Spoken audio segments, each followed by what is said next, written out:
guest is Evernote China.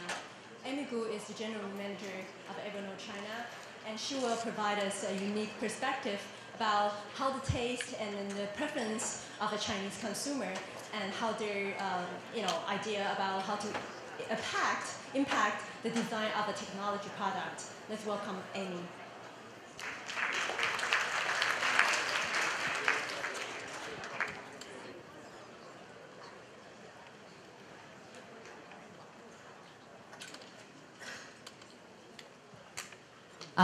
Hello everyone. My name is Amy Gu.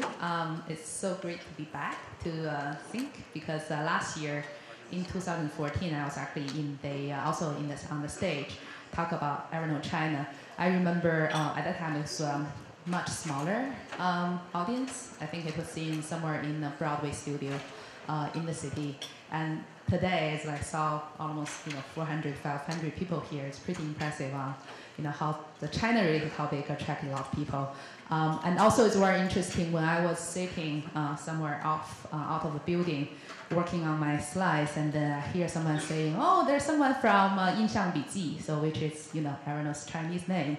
I was like, yeah, it's actually first time for me to hear that in US, which means we are doing pretty well, as our Chinese name, Chinese branding. So thanks for everyone for staying to listen to me. So today I'm actually going to talk about something different. So I'm usually on the stage talking about Evernote China, which you probably have heard a lot from Linda, about what we're doing internationally. So today I'm going to talk about something, I think a summary of what we learned from our Chinese users, Chinese consumers. And I hope this could be very helpful to a lot of people here, especially tech companies or startups. If you want to design a product now, what you should think of when you design the product.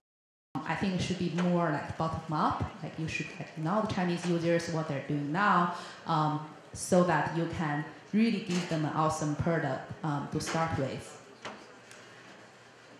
So this is Stanford Shopping Center. So I was actually there, walking there, hang out with a bunch of my friends from China last weekend. It was surprisingly to me is when I walked into the store, because I was speaking Chinese with my friend, and then there are people in the store coming to me speaking in Chinese too. I was like, yeah, this is quite a good experience. Like I never had that experience before. I was in Stanford 5 or 6 years ago. Every time I went to Stanford Shopping Center, no one talked to me in Chinese. But now it looks like changing. And I also went to the Apple store there. And then there was this, I think one of the juniors, Apple juniors, guy was there and then talking to me, and then so he knew I'm Chinese, and then he was like, oh, so what do you think of Beijing or Shanghai? Because I'm actually thinking of rotating there to do a rotate program in one of our China's Apple retail store. I was like, yeah, that's interesting. So I kind of introduced to him about what's going on in China. So right now it becomes I think Chinese consumers becomes more and more important in even here in US. So this is our Evernote office in Redwood City. So if anyone has been to there, we have a small boutique store on the first floor selling our branded physical products like scanners, stylus, bags, and then notebooks. So I actually set up a sales record for that store last year when we had one of the biggest Chinese tourists coming. So for that, we have roughly, I think, 20 people to visit our company, and then they stop by our store. And that day, we sold 20,000 US dollars goods from our store. And that record is still there. No country has ever beaten that. And I'm very proud of that.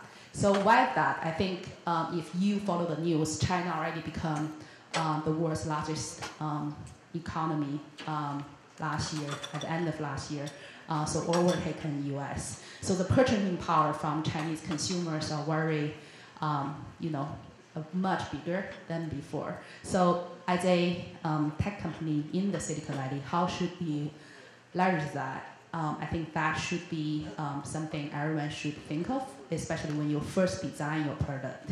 I think we hear a lot of companies here talking about how they successfully bring their product to China. But I think for a lot of startups here, you don't really have the luxury or the money or the time to, to actually go to China, set up an office. But right now, if you're a startup, you're designing a product, what you should know to keep in mind, when you design the product, so that, from day one, it is very friendly to Chinese users. So here, I think 8 things you should know about Chinese users. So the first one is, price a product to compare to the real estate in China. As most of you know, the real estate market here in San Francisco, in Bay Area, is crazy. But the market in China is probably even crazier. So a lot of times we say, should we go to China to give discount to users, to Chinese users? It's not really true, because compared with real estate, everything looks really cheap. So I remember there was this online travel company. They offered a tour package, and then they offered, I think it's a few thousand US dollars, and then they were saying, hey, use this. If you spend the money you spend on this tour package, you can probably only buy a bus room in the 5th ring in Beijing. So why don't you save that bus room for now, and then you go to travel the world? It's pretty awesome. So consumers buy in that immediately. So I think for now, the Chinese consumers actually appreciate good quality products, not purely based on the pricing. So don't ever think, oh, maybe we should go to China. We just go a cheap discount. You will just offer a cheaper product that might work. That is not true anymore. So the second thing I think is very important, also related with product design, especially mobile, is please design for Wi-Fi.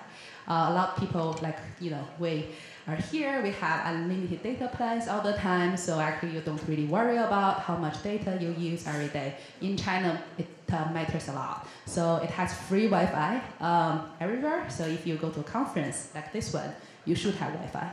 I don't know whether we have Wi-Fi here today or not, but if we don't have, if it's in China, people complain about it. If you go to a coffee shop, if you don't have Wi-Fi, sorry, no customer anymore.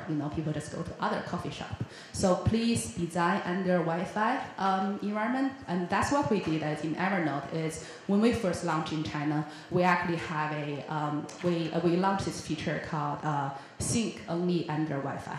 So which means if you're taking a note right now, if you don't have Wi-Fi, you only have the cellular mobile network, it won't sync for now, and then it will sync when you connect to Wi-Fi. That Wi-Fi sync only feature is very popular in China because people prefer to use Wi-Fi. Even if they have data plan, they still prefer to use Wi-Fi.